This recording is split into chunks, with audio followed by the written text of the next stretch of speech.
up, everyone? Welcome to the 6th episode of the Nothin Show. I'm your co-host, Jamar.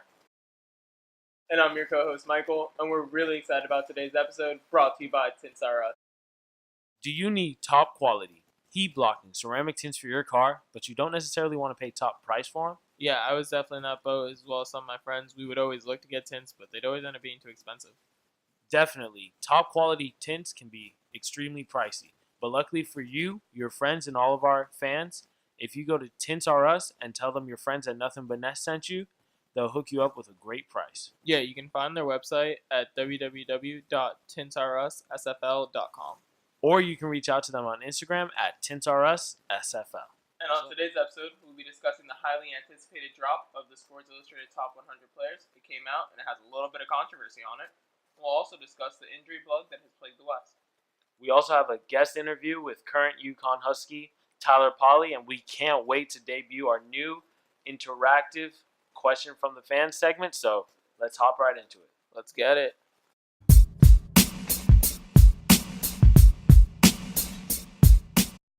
This week, Sports Illustrated dropped their top 100 NBA players list. Now, it always does come with a controversy, so what was your biggest take this year? There was a couple different parts of the list that had me a little bit confused as far as the rankings, but I think the biggest thing that hit me with this list is having DeMarcus Cousins ranked at 68. Now, I understand, okay, DeMarcus Cousins is injured. He's going to a different system with the Warriors. He's not going to be the focal star as he was with the Pelicans, or maybe, co-star. Yeah. Now he's shifting. Okay, he's going to be behind Curry offensively, behind Kevin Durant.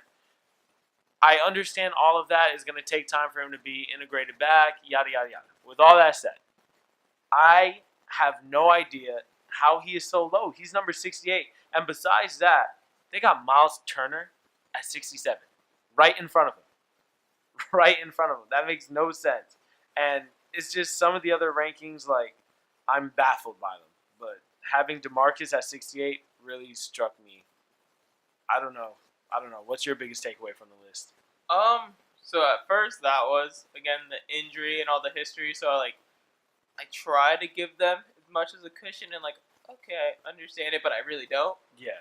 My biggest thing was they say Al Horford's better than Kyrie Irving. Mind blowing. Yeah. I don't understand that either. Don't really get it. Now I understand Al Horford plays defense. He's an anchor down there. The rebounding, and he does bring a lot of things to the table. He's very underrated, but he's not more important than Kyrie Irving. He's not the best Celtic. Yeah, he is not the best Celtic. He may be more important team-wise as the glue that holds them together, because he can do everything and he covers for other people's deficiencies.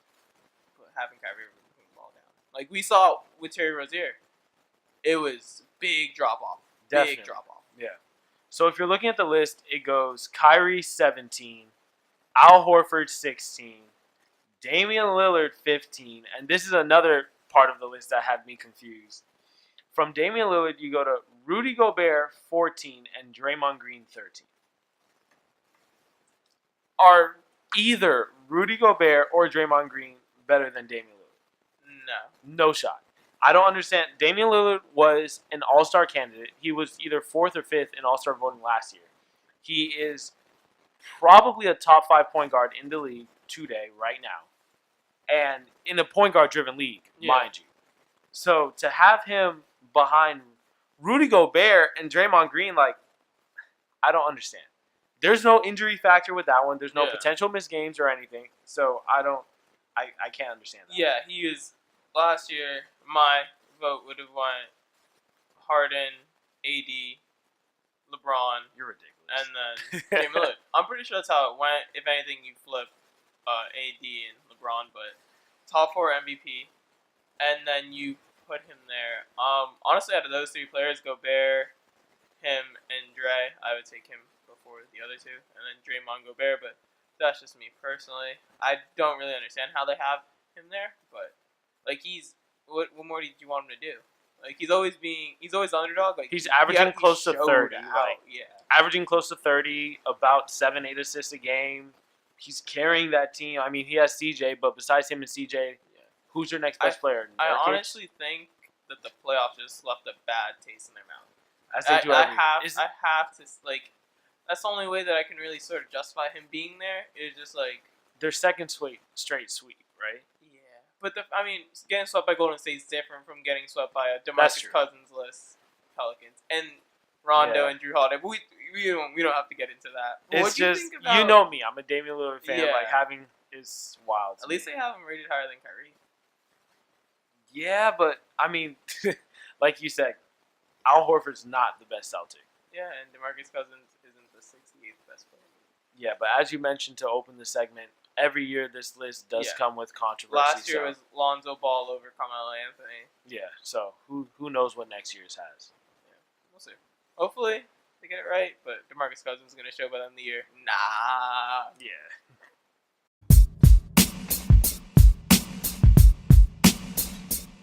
Unfortunately, recently two of the NBA's biggest stars obtained injuries during this offseason.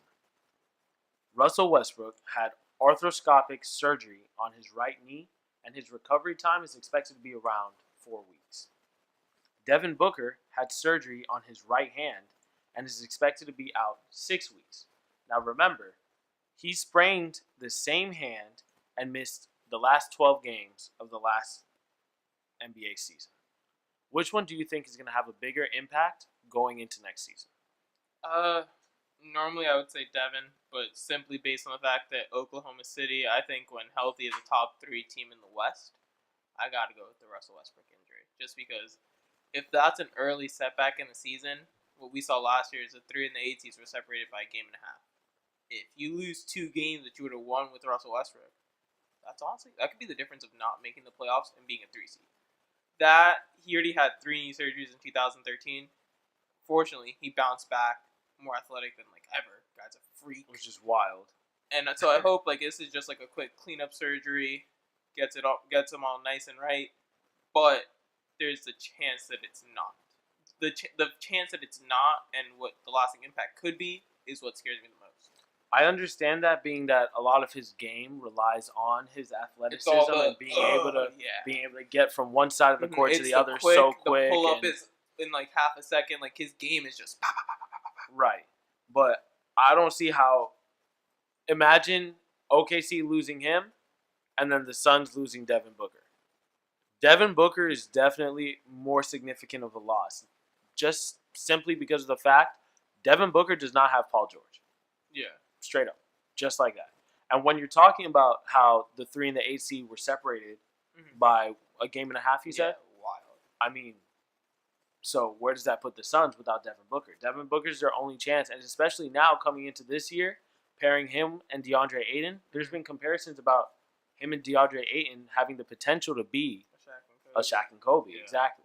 So for him to have re-injured or re-aggravated, it appears, the same hand that he messed up before, I mean, it would definitely be a bigger blow for the Suns to lose him.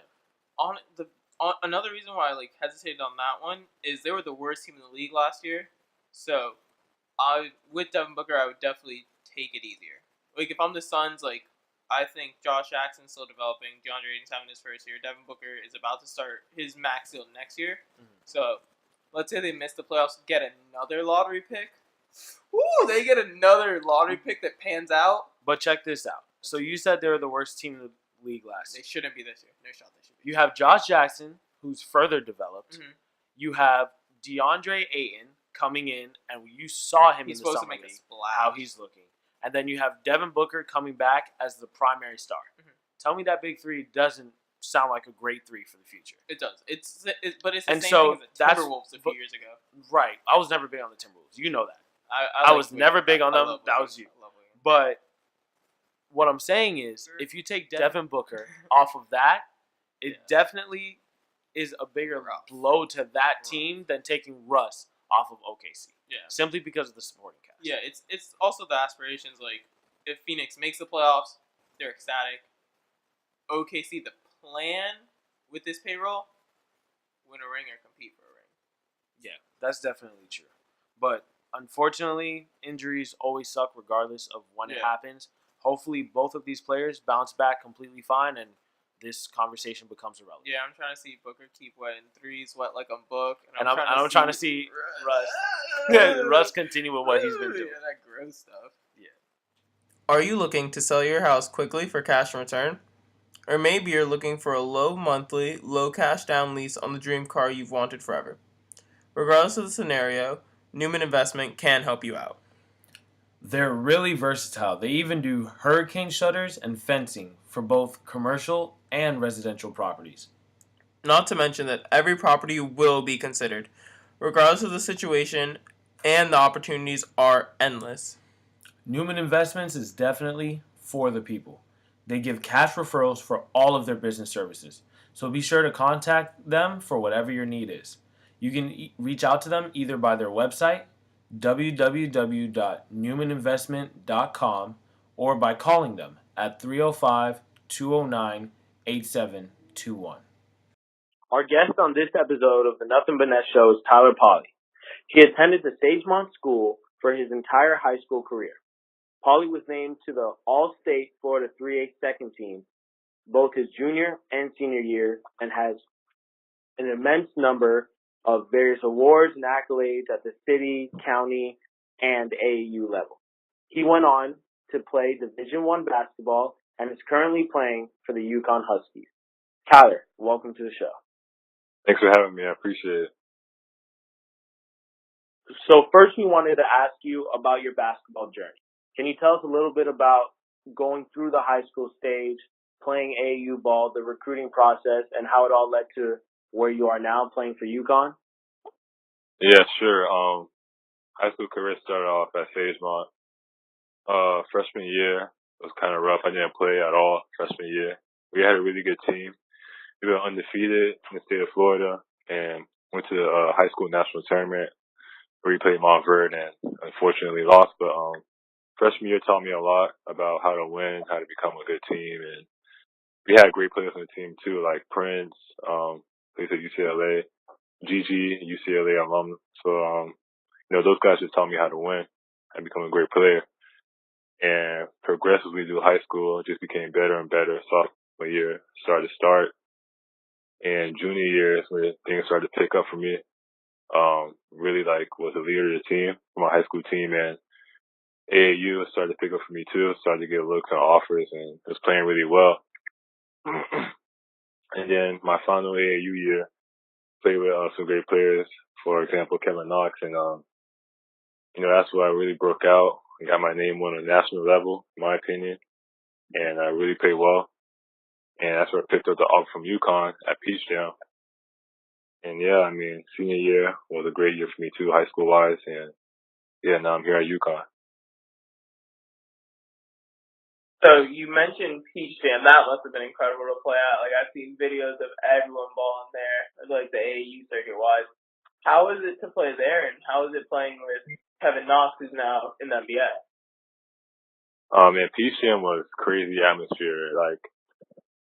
For summer basketball, that's the place you want to be at, in my opinion. And playing with Kevin Knox, he's a great player, man. Just watching him play, we kind of got similar games, so I learned a lot from watching him, and just want to follow his footsteps and be where he's at one day. Yeah, I feel that. He's like a bruiser, and you got the finesse. You really do have really great ball skills, and the jumper, of course.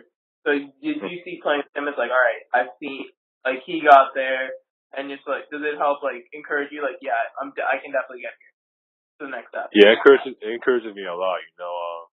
In my opinion, I don't think he's that much better than me, but he's really good. He's really good as an NBA player. So when he made it, when I see him make it, I'm like, anything's possible. I can make it too. Why not? No, yeah, that's definitely the perfect mindset to have.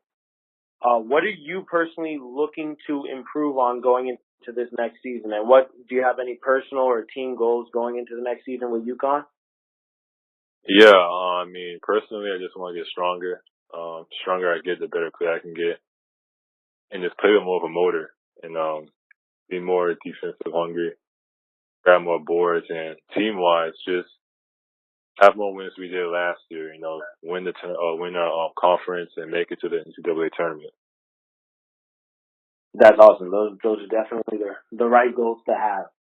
So I wanted to ask a little more personal question. I was going to ask you, what would you say is your favorite memory at each level? So your favorite memory playing at the high school level, your favorite memory with AAU, and then your favorite memory so far in your college career. Okay. My favorite memory, high school level, that's tough. I think my favorite memory is just going to the national high school tournament my freshman year in New York. That was just a great experience. We played against Montverde, like I said before. They had Ben Simmons and D'Angelo Russell on the team, so playing against those guys was pretty exciting. Oh, so you played against Ben Simmons? Yeah, I played against Ben Simmons. Was he a yeah, Did you read that too? yeah, man, that was crazy. Number 1 and number 2 pick, man, that was crazy. But yeah, that was my favorite memory high school year. AAU, my favorite memory was my last year playing AAU and playing at Peach Jam. I played really well and picked up a lot of offers, including UConn. So just playing in that atmosphere my last year was great. And my favorite college memory was beating Oregon at the PK80. That was pretty exciting because we were underdogs at the time playing against them, and beating them was pretty exciting. Now, I do have one more question for you. 6'8" player, so I'm assuming like throughout the whole life, like on the taller side playing with basketball. What made you like want that jump shot? Because I know that thing is lethal. I watched you play in high school a few games. There was one where you had like the easiest 30-point game I've ever seen. You checked the stats after, I was like, you're like 30 and 12. I was like, Jesus. It was just like you caught it, maybe like 3-4 seconds, balls in the hoop. Maybe another 3-4 seconds, you get it, ball in the hoop. It was just just seemed like the game was just coming so easy to you. Yeah, I mean, it's weird because ever since I was like a little kid, I mean, I just always had like a jump shot and a handle. But I really like my parents like tried to like not make me a big. I trained with Stan when I was younger, like 6th grade, and I just credit him for tightening up my handle and my jump shot. But I just say that's just God given, to be honest. I mean, I never really practiced it; it just was natural, it just came naturally. So. No, that's awesome. God-given gift. That's awesome. So, where do you see yourself with the game of basketball? Like, where do you see it taking you? How far do you want to go with it? Do you have aspirations to play at the professional level? Of course. I mean, that's what I'm here for. But I just want to take it as far as it takes me. Whatever God blesses me with, I'm gonna be happy with. So as far as it takes me, I'm gonna be happy with. So that's all. That's awesome, bro. That was a really great answer. Yeah, and great mindset to have too. Yeah, but I can do anything with God, and He's here with you. We're definitely supporting you. We'll be watching you come back all year, Yeah, bro. We can't wait to watch you playing this season. Thank you again for being on the show, and we wish you nothing but the best this season and in the seasons to come. Appreciate it, guys. Appreciate it. Yeah. Thank you again, Tyler. No problem.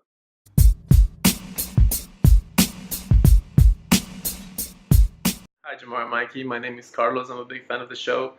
My question for you today is about this interview that I was watching a couple of weeks ago where Stephen A. Smith and Gary Payton were talking about the different defensive systems that they use in the league. Back then, when Payton used to be a player, they would usually just stay with their guy, and if you couldn't guard them, they would basically just ask you to step it up. And he argues that that's the way to go. He's not really a fan of the switching system that they employ nowadays. And I wanted to know, what were your thoughts about that? Thank you, Carlos, for your question. As you guys know, we talk about it all the time. We love having these sessions where we're interactive and we get to hear from our fans and we get to answer whatever questions they may have.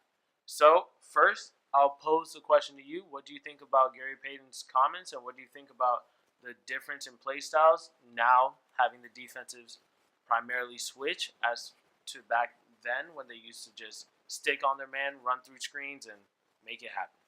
I think it has a lot to do with two things. One of them includes hand checking, where I'm able to touch the offensive player if I'm fighting through a screen. I can give like a little hook instead of part of the ball. instead of like fighting under. Also, it's athleticism.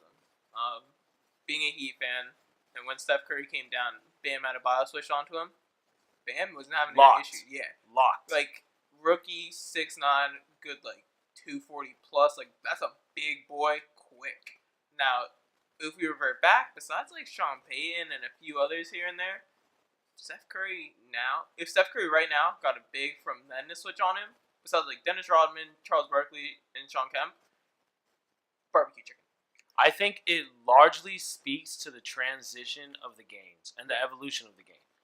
As time elapses, the game evolves simply because medicine gets better, training gets better. Mm-hmm. You have kids that are literally born, and since the age of 3, a ball's put in their hand, and they're just training, doing 2-ball drills, doing everything, just making it happen.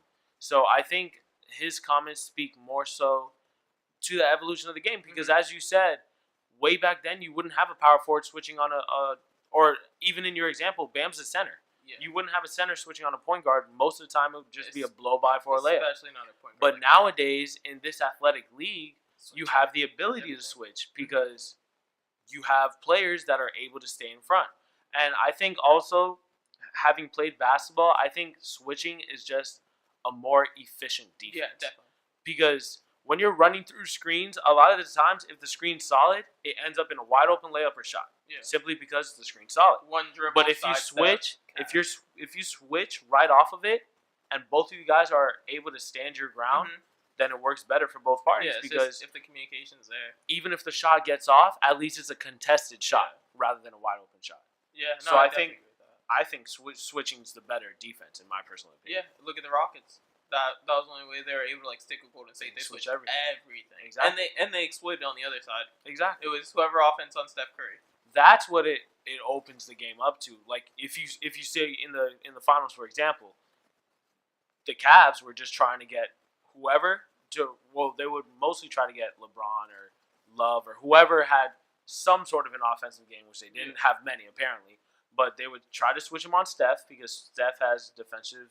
Yeah, he's their worst. He's their worst on-ball defender. Exactly, and they would try to switch him, but it would go both ways. Yeah. So the Cavs would try to score that way, and then the the Warriors would also try to switch on Kevin Love. Yeah, KD would be like Tristan, come here, Kevin. Yeah, come here. Anyone switch on Kevin and score. Yeah. But personally, I feel as though switching's a better defense. Yeah, and it definitely shows like the evolution of the game, as you said. Like, Bam Adebayo is a freak of nature.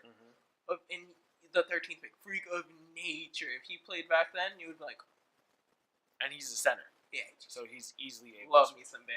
Shout out Bam Adebayo. That's my guy.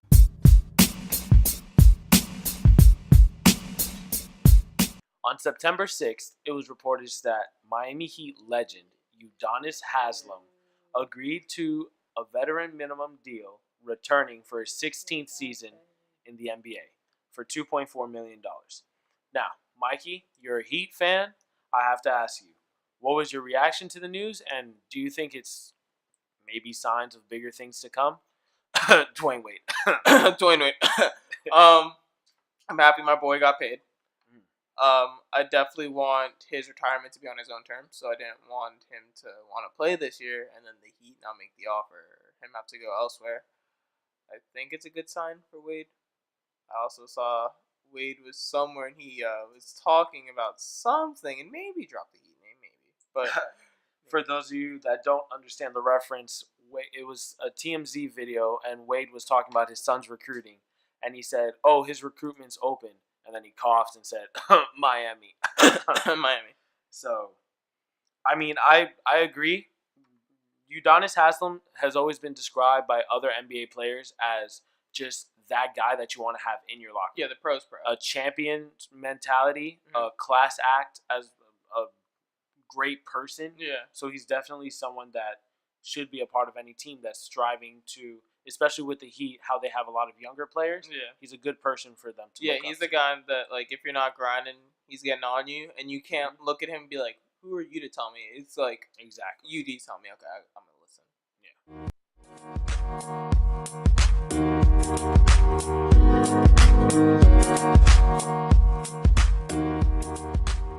Get it.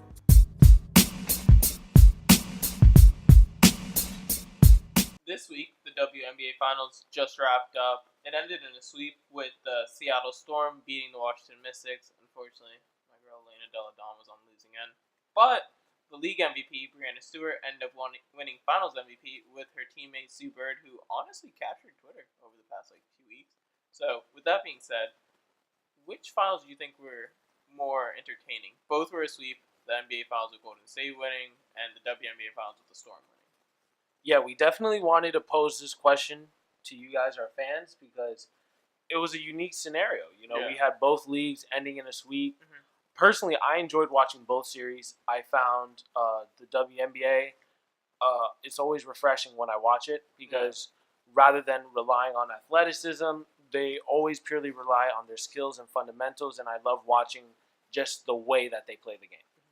With that said, I'm a huge LeBron fan, and I always enjoy watching him play at his finest, even though, he had his hand injury and after game 1 when J.R. Smith robbed history. Think about it. LeBron would have dropped 50.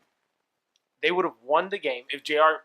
What if he missed? Really would have put the layup. If he missed, you know what? He missed the layup. That's okay. He didn't dribble out. You know what? He didn't dribble out the clock. I couldn't believe it. He didn't dribble out the clock. But But I digress. I found it more interesting simply because watching LeBron James and Kevin Durant go at each other, that's two. I think when it's all said and done, that'll be the top 2 small forwards ever going back at it, one against the other. So I always enjoy watching that.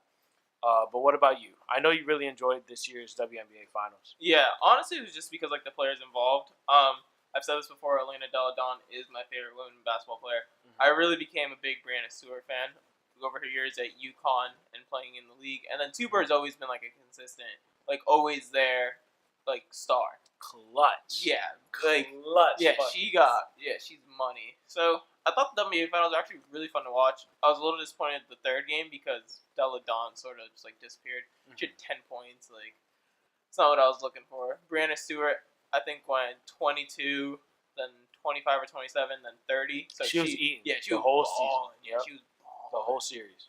But honestly, just because it was Kevin Durant, who's one of my favorite players, and LeBron James going head-to-head, I will have to go that way. Also, Steph Curry.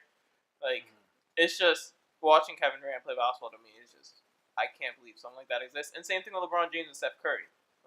You got a freight train that runs a 4.4. You got a 7-footer that hits from 35. It's just freaks of nature. And then Steph's just oh, coach, I can shoot from Where anywhere. do you want me to shoot from? It's basically the one play he had.